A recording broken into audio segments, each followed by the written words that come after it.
Hello guys, ये हिंदी का question paper है। हिंदी गद्य उद्भव और विकास बीए प्रोग्राम सेमेस्टर 4 का। तो ये एग्ज़ाम 3 घंटे का था और ये 90 मार्क्स का था। इसमें जो हमें सारे क्वेश्चन करने थे, हमें हर क्वेश्चन में चॉइस आई थी, लेकिन हमें करने सारे थे, कोई सा भी नहीं छोड़ना था। तो ये जो फर्स्ट क्वेश्चन है, इसमें हर इसका पार्ट जो था वो 8 नंबर का था, 8 नंबर का 3 करने थे हमें इसमें। तो इसलिए फर्स्ट क्वेश्चन ही हमारा वो 24 मार्क्स का। तो इसमें देखते हैं क्या है। फर्स्ट, निम्नलिखित गद्यांशों को सप्रसंग व्याख्या कीजिए। गद्यांशों की सप्रसंग व्याख्या करनी थी इसमें। तो फर्स्ट है, धर्म की इस बुद्धिहीन दृढ़ता और देव दुर्लभ त्याग पर मन बहुत झंझलाया। अब दोनों शक्तियों में संग्राम होने लगा। दोनों शक्तियाँ कौन सी? धन की और धर्म की। धन ने उछल कर आक्रमण करने शुरू किए। 1 से 5, 5 से 10, 10 से 15 और 15 से 20 हज़ार तक नौबत पहुंची। किंतु धर्म अलौकिक वीरता के साथ इस बहुसंख्यक सेना के सम्मुख अकेला पर्वत की भांति अटल अविचलित खड़ा था। यानी कि ये हमारे कौन से चैप्टर से लिया गया है? नमक का दरोगा से। तो इसकी हमें सप्रसंग व्याख्या करनी थी और इसके चॉइस में दिया हुआ है, रखे ने सीधा होने की चेष्टा की क्योंकि उसकी रीढ़ की हड्डी बहुत दर्द कर रही थी। उसे अपनी कमर और जांघों के जोड़ पर सख्त दबाव महसूस हो रहा था। पेट की अंतड़ियों के पास जैसे कोई चीज़ उसकी सांस को जकड़ रही थी। उसका सारा जिस्म पसीने से भीग गया था और उसके पैरों के तलुओं में चुनचुनाहट हो रही थी। बीच बीच में नीली फुलझड़ियाँ सी ऊपर से उतरती और उसकी आंखों के सामने से तैरती हुई निकल जाती। उसे अपनी ज़बान और होठों के बीच का अंतर कुछ ज़्यादा महसूस हो रहा था। उसने अंगूछे से होठों के कोनों को साफ किया और उसके मुंह से निकला, हे प्रभु सच्चिया, तू ही है। तो ये हमारा कौन से चैप्टर से लिया गया है? उससे, मलबे का मालिक से।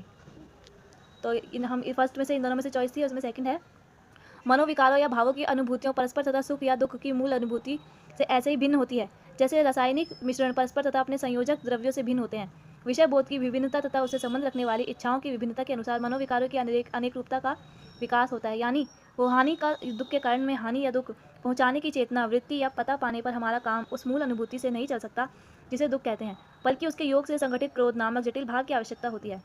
जब हमारी इंद्रियां दूर से आती हुई कलेश कारिणी बातों का पता देने लगती हैं, हमारा अंतः कारण हमें भावी आपदा का निश्चय कराने लगता है तब हमारा काम दुख मात्र से नहीं चल सकता, बल्कि भागने या बचने की प्रेरणा करने वाले भय से चल सकता है।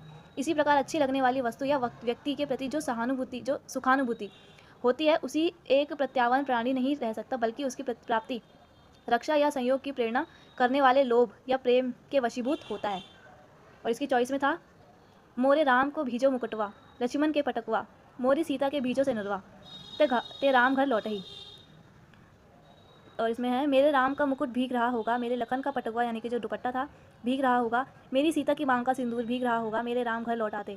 बचपन में दादी नानी यह गीत गाती, मेरे घर से बाहर जाने पर, विदेश में रहने पर वे यही गीत विहल होकर गाती और लौटने पर कहती, मेरे लाल को कैसा बनवास मिला था। तब मुझे दादी नानी की इस अनुकूलता पर हंसी भी आती, पर गीत का स्वर बड़ा मीठा लगता।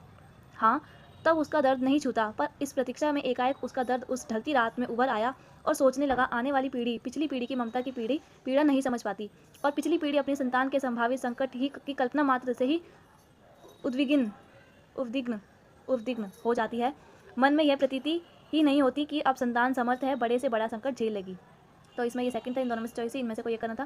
क्वेश्चन थर्ड है, आंधी में आग की लपटें तेज ही होती हैं, सोना तुम भी उसी आंधी में लड़खड़ाकर गिरोगी। तुम्हारे ये सारे नुपुर बिखर जाएंगे, न जाने किस हवा का झोंका तुम्हारे गीत की इन लहरों को निगल जाएगा। चित्तौड़ राग रंग की भूमि नहीं है, जौहर की भूमि है। यहाँ आग की लपटें नाचती हैं, सोना जैसी रावल की लड़कियाँ नहीं।